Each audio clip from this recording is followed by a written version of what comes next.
All right, MMA fans, Braveheart is back. Hello, Stevie. How are you?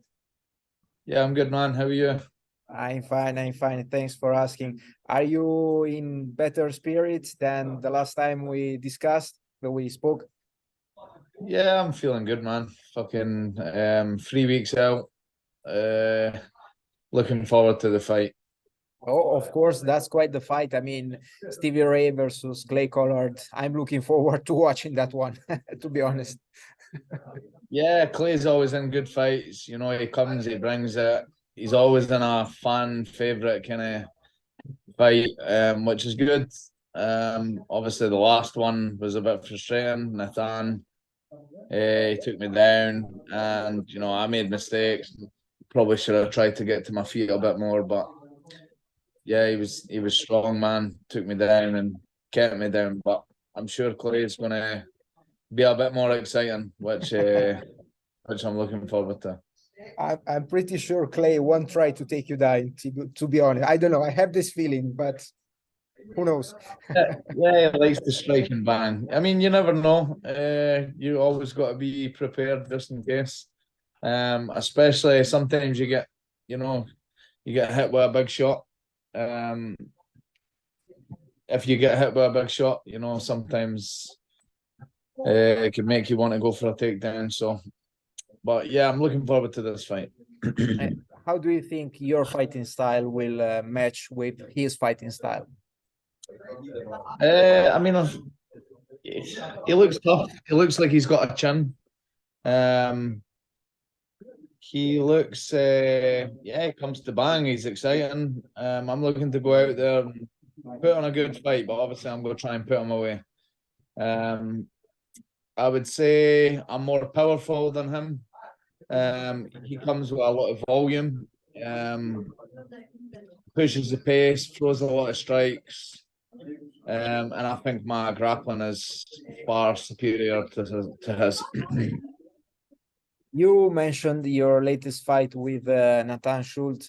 It didn't go according to plans. You lost a decision on that occasion, but still, we were discussing about uh, Schulte's fighting style, ahead of that clash.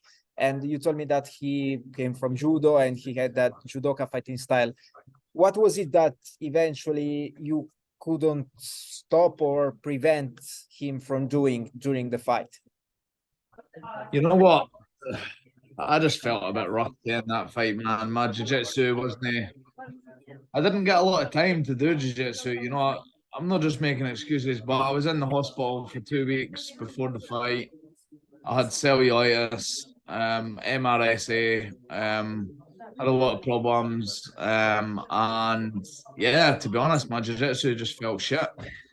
Um, I probably should have tried to stand a bit more. And fair play to Nathan, he felt strong as fuck. He was strong and solid. He was hard to sweep. I know I should have probably tried to stand a bit more rather than play jiu-jitsu.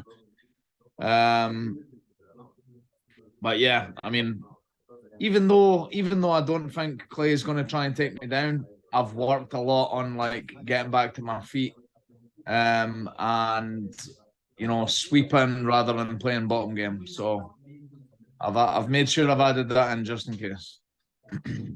And of course, there was and partially still is a lot of going on in your life outside the cage. How is your daughter feeling right now? Is she better? I saw some posts on Instagram, some updates on her, Yeah, yeah. So she being. she, she only got surgery a week ago, and she's absolutely done great. The recovery, you wouldn't even think she's had surgery. That's how good she is. So obviously she's got a big scar. Her head's still fragile, but yeah, we're my wife's got help from her grandma. So her grandma's helping. I'm just doing my normal training. And yeah, so there's no more I could ask for. Literally, it's been positive and everything's went well so far. So yeah, focusing on the fight. How are you handling doing with, dealing with that stuff in your life and preparing for the PFL season? Yeah, I mean, it was tough when she was in the hospital because obviously I was driving back and forth. One night I trained at the hospital. I just trained in the room. I still done at least one session during that week. So I came and done the hard session at higher level MMA, and then I would do like strength and conditioning stuff at the hospital, or go out for a run just to keep the fitness and stuff up. But luckily, she was only in hospital Tuesday to Friday, so Wednesday, 4 days she was in hospital, so it wasn't too long.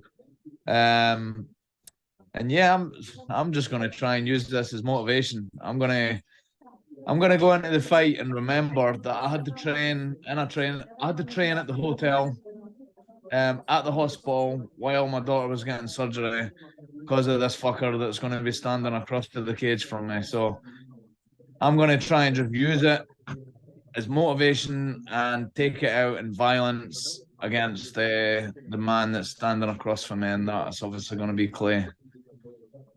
Of course, my best wishes for you and for your daughter. Hopefully the situation will turn out positively, and everything will solve up. Thanks, man. Thank you. And before I let you go, recently there has been a lot of news about some fighters popping up for some substances in PFL. I would like to hear your comment on that, and what do you think is going on? They're all cheating fuckers. That's what. They're just fucking all cheating, man. Like, you know what? I've got such a fucking thing against it now because I'm 33 years old, and it's fucking tough, man. This PFL like tournament. There's days I'm turning up to train and I'm in so much pain. I don't want to train. I'm so tired, but I just get on with it. And when I see these fuckers all just up, getting an advantage, that's why I've got such a thing against it because, yeah, just because I'm obviously not on it. I'm doing it natural, and it's tough, and to see people cheating, I'm just glad they're getting found out now. I still do think there's people out there that's cheating and no getting caught. I mean, that many people got caught. And that's getting tested on the day. It's not even like you had a random drug test. And there's probably some of those. There's probably some of them that never got caught. But you know what? That's on them. I know. Obviously, I'm not on anything, and keeping it clean, always have, and I've not got any conscience. Those that haven't been caught have got a conscience. It's like I commented on Gordon Ryan's post recently, just saying like, if you're taking juice, it's not really winning, it's cheating. It got a bit. All his fans were giving me a bit of shit, and Gordon Ryan even wrote back as well, just saying that it's not illegal in his sport, which is fair enough. If it's not illegal and you're allowed to do it, then fair play. Both guys have got it. But when in my sport, when it's illegal and you're doing it, and there's people that's not doing it, it's just fucking no fair. So yeah, fuck the cheaters. Sorry. So, did the Nevada State Athletic Commission test everyone during those days, during those events, or they picked up just some random fighters? As far as you know, of course. Just tested on the fight. So before the fight, you got tested. It's just a urine test. So supposedly it's quite easy to pass those. I mean, I'm no clued up in how to avoid drug tests and all that. I mean, some people are, but I've heard that it's pretty easy to not get caught when it's just on the day. When it's USADA random testing, yeah, it's supposed to be a lot harder or impossible. But the fact that so many, you know what, they obviously thought PFL don't test, and that's why so many of them are using it. And maybe they think their opponent's using it, so they feel like they need to. But fuck knows. I just know I'm not doing it, and and I hope my opponent isn't. Clay Collar doesn't look like he's a guy that's on the juice. Nathan, I don't know. He was fucking pretty strong, looked pretty juiced up, but he never tested positive. So yeah. All right, Stevie. So thank you very much for giving us a little bit of your time today. Best of luck with the upcoming fight. Hopefully, I will hear again from you in the future, man. Thanks, man. Make sure you all tune in. Another twister's coming. Scottish Twister, round 2 or round 1. Let's Fingers go. crossed. I like that submission. Have a nice day. Bye. Thanks, man.